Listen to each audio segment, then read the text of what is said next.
You okay? It's him. You need to go. Said it looked like him. What? Oh my god. And she just kissed What's him. wrong? Okay, so today is Wednesday episode 7 reaction. So I'm really looking forward to this one. We're getting close to the end of the series now. So only 2 episodes left. They're going to start wrapping things up, connecting the dots. I've got my theories on things. I'm really excited to nearly be there and to see what happens. So before we get into it, let's just recap episode 6 and try and remember what happened in that one. Ready to prepare us for episode 7 now. So Wednesday started the episode by having a seance. She's trying to get into contact with Goody because she thinks that's her sort of spiritual guide in terms of when she sees things. But nothing really happened in that regard. And then a note was passed under her door, enticing her to the tomb. But that was a surprise birthday party for her, which she wasn't overly impressed with because, you know, she doesn't really like people generally. So that didn't go down too well. She did find that Latin verse in the crypt though, which was "Fire will rain when I rise," and somebody obviously burnt the first part of that into the grass at Nevermore. Okay, so that showed that the Crackstone and the monster were somehow connected with Nevermore, etc. Alright, Eugene is still in the hospital in a coma, and Wednesday has been visiting him on a regular basis, so she has been showing a bit of compassion. So she has got a bit of a liking towards him because I think it reminds her of her brother. So while she was in the hospital, Dr. Kimbot turns up and alludes to the fact that she has some compassion because she keeps turning up there and she feels guilty about what happened, even though it wasn't necessarily her fault. She did tell Eugene not to go that night, but there we go. Now further on in the episode, we were in the mansion and they had that room which was all nicely set out, and you had the flowers there, which were the same flowers that Dr. Kimbot took to the hospital. Okay, now my theory at the moment is that Dr. Kimbot is the monster. She is also the little girl that drowned from the Gates family. Maybe she didn't drown. Okay, so I think the connections are coming there. So I do think that she is the monster, so we'll have to see on that one. Maybe there's a twist and turn further along the line that I don't know about yet, but I'm pretty sure because of the flowers now. Okay, so as I mentioned, they visited the mansion, the Gates mansion. So Tyler and Enid go with her to the Gates mansion, and even though they're not very happy with Wednesday because she kind of blew them off with regards to her party and she keeps pushing her away, she keeps treating Tyler mean.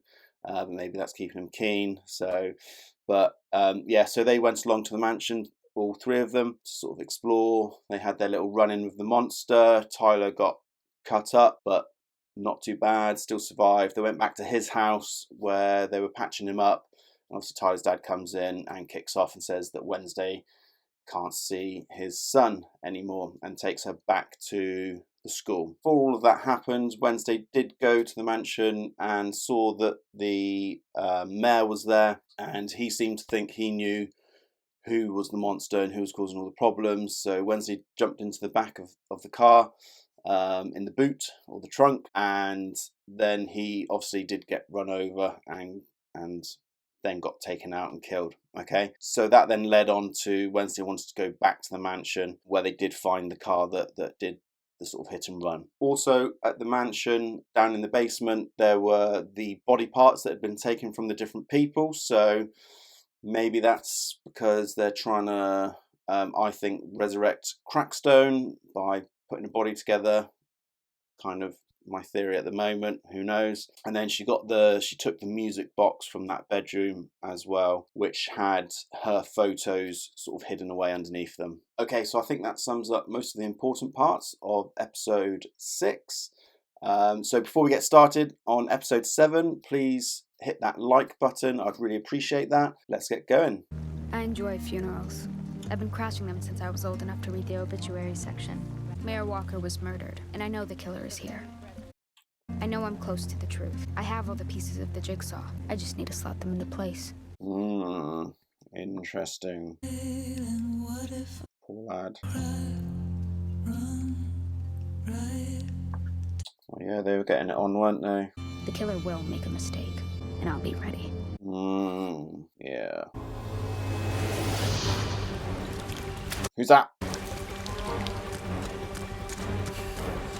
Why is she chasing after them? She crazy.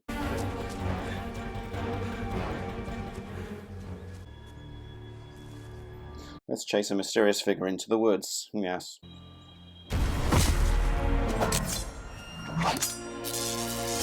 Oh, snap. Still as sharp as ever, my pigtailed protege.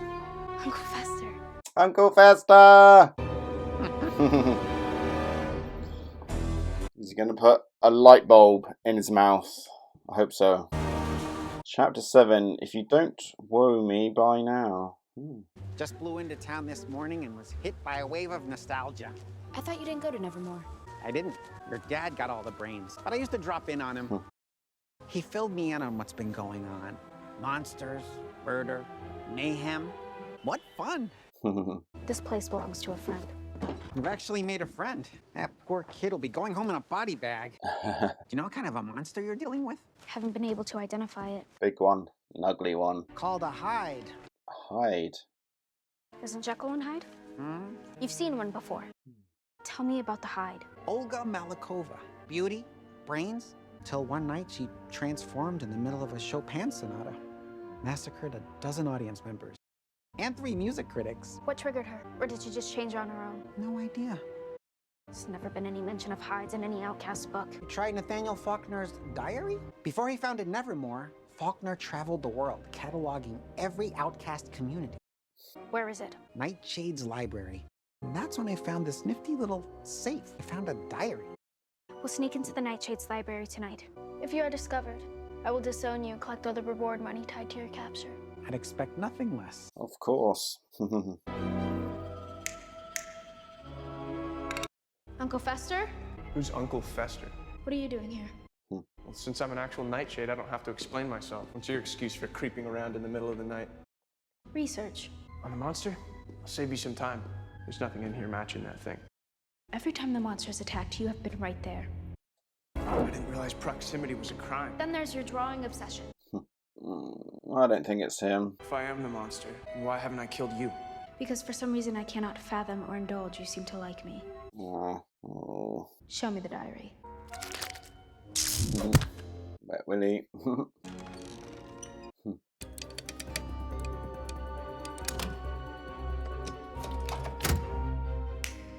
Done it.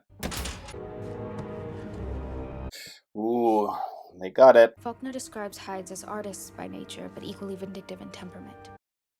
Born of mutation, the Hyde lays dormant until unleashed by a traumatic event or unlocked through chemical inducement or hypnosis. This act causes the Hyde to develop an immediate bond with its liberator, who the creature now sees as its master. It becomes the willing instrument of whatever nefarious agenda this new master might propose. That means I'm not looking for one killer, but 2. Oh, so therapist controls it? I didn't mean to startle you. Enid has requested to room with Yoko for the rest of the school year. When there's a falling out, I like to get both girls' perspectives on what happened. You two seemed as thick as thieves. Ultimately, thieves turn on each other. I've seen it with my own eyes. Deflect all you want, but you and I both know that you care about Enid. Part of the dorm experience is making friends with people that you wouldn't normally connect with. And those friendships often turn into lifelong bonds. I would rather buy a rope. I'll survive alone. I always have. Well, if that's your decision, I'll submit the forms to Principal Weems. What role is she playing? Uncle Fester? You hiding in the teddy bears. Uncle Fester? Hey, Classic E.T. style. just look at me. Hi. I need to talk to you. No, like right now. Yeah, I know where that is. Okay, I can meet you there in like 20 minutes. Who are you talking to? Can you stay the hell away from me? On his bike. Did you place a tracker? Don't worry, Uncle Fester's got you covered. Okay. Old school. You know me. I like to travel incognito. Oh dear. Come on, let's roll. That's ridiculous.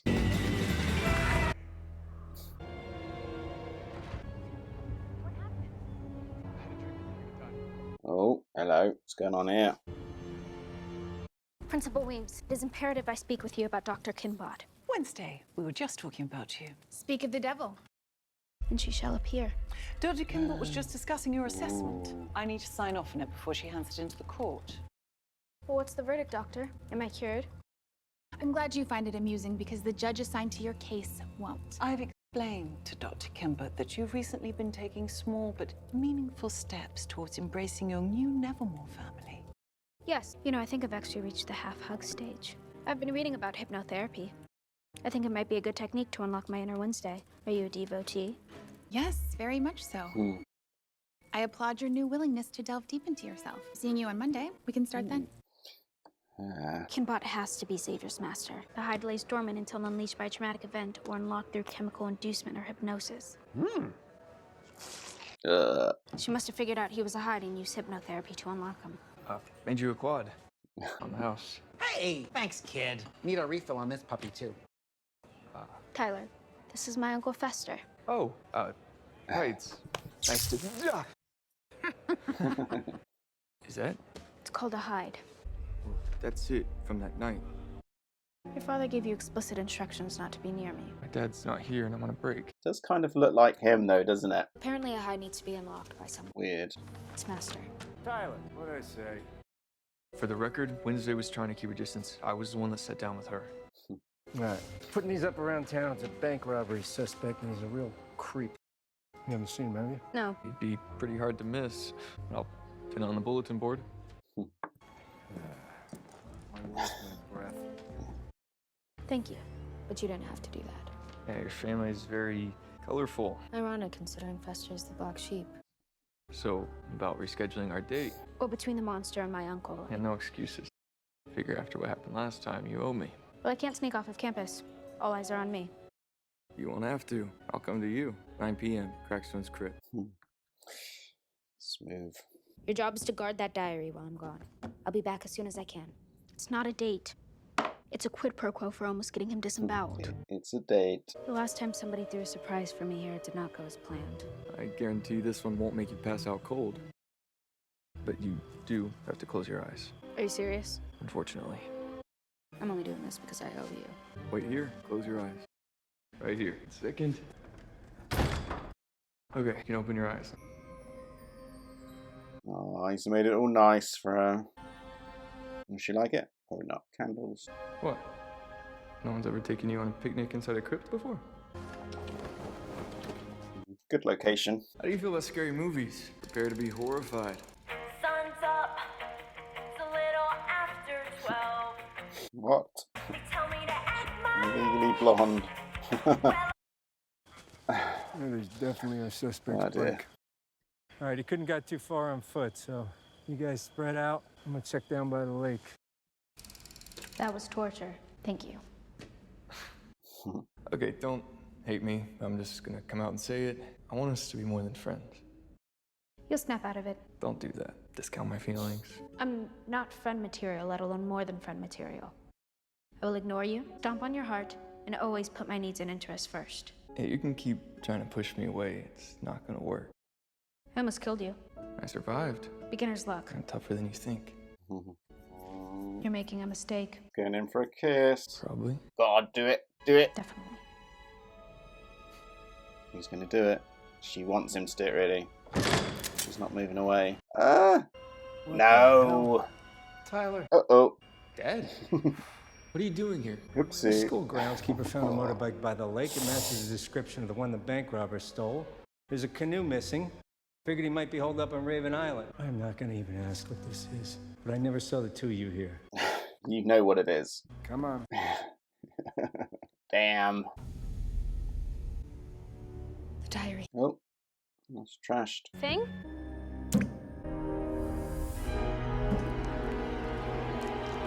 Oh, what? No. Not thing. Help, help, help, thing's not moving. He was stabbed. Get him on the table.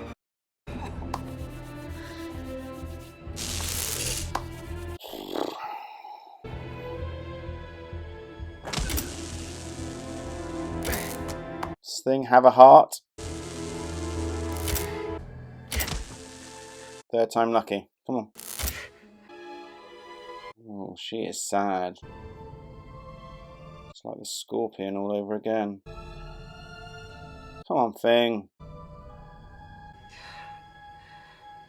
One more time. He's gone Wednesday.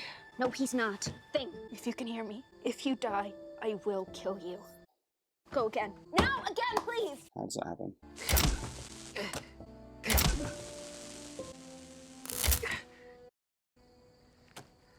Moving. He's moving. He's alive. Who did this to you? Knife from behind the back. Cowards. Bandage him up. I'll stitch him back up. She's crying again. She has a heart. I'll lay low here tonight, keep an eye on the patient, and I'll skedaddle in the morning. You'll always be my favorite, Wednesday. Be sure to tell Pugsley that. It'll give him a complex. Whoever ransacked my room also stole Nathaniel Faulkner's diary. That's supposed to be safely locked in the Nightshades library. So you do know about the diary, which means you also know the monster we're after is called a Hyde. Oh. Thank you, Miss Thornhill. I'll take it from here. If you need anything, I'll be right down the hall. She's the Hyde? She's not so normal? Faulkner spent years studying hides. He wanted to determine if they were just mindless killers or conscious of their actions. What was his conclusion? He was killed by a Hyde before he could reach one. They're conscious, surely. All of this time you've known the monster was a Hyde. Why didn't you tell the sheriff? Because then, Nevermore is done, and that's not happening on my watch. If you suspect someone, you need to tell me. Why? All you've ever done is gaslight and obstruct me. You don't care how many people die as long as your reputation is safe. I am protecting our Nevermore family, which also includes you. Damn. Come with me. I have information about Mayor Walker's murder. So she or she's stitching her up? Printed these off my dad's computer. Seems he was trying to track down someone, Laurel Gates. According to the British police report, Laurel was presumed drowned, but no body was ever recovered. Apparently the Gates mansion was purchased a year ago by a 90-year-old candy heiress. She then mysteriously died and gave all of her belongings to her caregiver. Laurel secretly buys her old house and then comes back to Jericho as someone else. Revenge on all the people she blames for her family's misfortunes. Your father, the coroner, my parents, most of all, Nevermore. How exactly does the monster fit into all of this? The monster is called a Hyde, been doing Laurel's bidding. You know who Laurel is, don't you? Yeah. Wednesday? Her. I know you're Laurel Gates. You've come back to Jericho to seek your revenge. And so did Mayor Walker, which is why you had to kill him. You're not actually accusing me of murdering the mayor. The roses you left in Eugene's room were your mistake. They're the same variety I found near your childhood bed. There's only one reason an overqualified psychiatrist like yourself would settle in the inconsequential backwater that is Jericho. It allowed you to crawl through the troubled, young minds of outcasts until you found one that you can manipulate to exact your revenge. You are so out of line. Do you know how violently unpredictable a Hyde can be? Or was your plan to have Xavier committed before you could turn on you too? Who are you calling, Xavier? Judge Reynolds, I'm going to recommend you stay in a juvenile psychiatric facility for observation. You and I both know I'd be running that place in a week. Time's up, Laurel.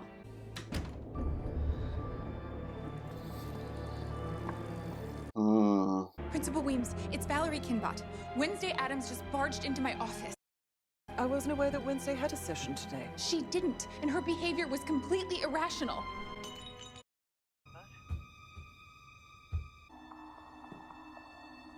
Who's in there? Whoa! Whoa. She's gone. Dr. Kimbot's dead. This ends now. Huh? Okay. Did she control the monster, but not control the monster, and it killed her? Hey, you know what? You need to stay out of my space. You need to take your own advice. You left that in my room. Actually, you left it in Thing. How long have you been seeing Kinbot? You've been spying on me, right? Because I'm the villain in your fantasy. My father thinks that my mental health is a PR problem that he needs to manage. He wanted to keep his troubled son out of the tabloids. I wasn't in your room. Believe me or don't believe, I don't care. Your painting's been improving. I enjoy this one in particular. Feels like you really lived it. What do you want? I'm asking the questions. What is Rowan's inhaler doing in your shed? Are Eugene's glasses? Whoa. Are these stalker images you took of me? No. Don't forget your latest edition. Kinbot's necklace. No. Somebody planted that stuff. Please, drop the knife. Down on your knees. Ooh. Anything you say can and will be used against you in a court of law. Appreciate the help, Addams. Does he know he's the monster, or is he the monster? Has he been framed?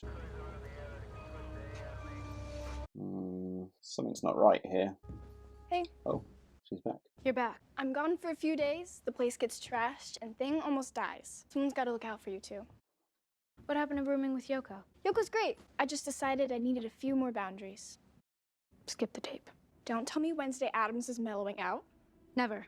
More like evolving. 1 inch of duct tape at a time. Why the sudden change of heart? Because we work. We shouldn't, but we do. It's like some sort of weird friendship anomaly.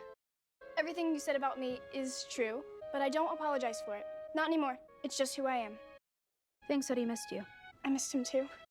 You missed I'm her. sorry Come about on, have a hug. Thing may have blabbed about your date with Tyler. So how'd it go? It was interrupted. Well, I heard Tyler's working the late shift. They're friends again. Closed. Then you should lock your doors. There's some real sick people out there. Dad told me what happened with Xavier. Pretty nuts. That guy always seems so normal. It has made me reevaluate things. Like what? Like who I can trust. Does that mean you're ready to be more than friends? Oh, we're gonna kiss. We're gonna kiss.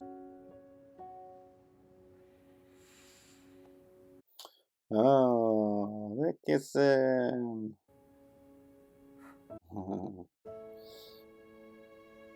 It's gonna end in tears though, right, isn't it? Come on.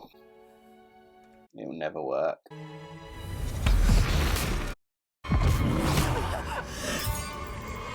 Oh, what?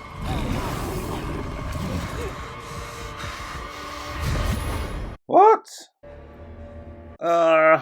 You okay? It's him. I need to go. Said it looked like him. What? Oh my god. And she just kissed him. Oh. Of course, the first boy I kissed would turn out to be a psychotic, serial-killing monster. I guess I have a type. Oh. Oh, damn. Okay then. Okay, so the psychiatrist isn't the monster, because the monster killed the psychiatrist, and it turns out it's Tyler. Typically. Okay. Okay then, so episode 7, we find out that Tyler is the monster. So Wednesday kisses him, has a vision, sees that it's him. Wow. Okay. But he doesn't know that it's him. So that's interesting. But then I don't quite know how he managed to get attacked by the monster in the previous episode and get those cuts. Interesting. So who controls him? Because now the psychiatrist is dead and we thought it was her. So that's throwing a spanner in the works. But then we've got the normie teacher. Now, is she normie? Maybe. Could she control the monster? Maybe. So maybe it's her, because we're running out of options. Because I don't think it's Xavier. I think he's been stitched up there, isn't he? Didn't seem quite right. But yeah, things are getting interesting. My brain is a bit frazzled. I don't know what to make of it all. I guess we'll have to move on to episode 8 and see what happens in that one. So, let's move on to episode 8. If you'd like to join me for that one, then please subscribe. That would be appreciated. We can hang out a bit more and see the next episode, and which is the finale. And yeah, let's see what happens. Cheers.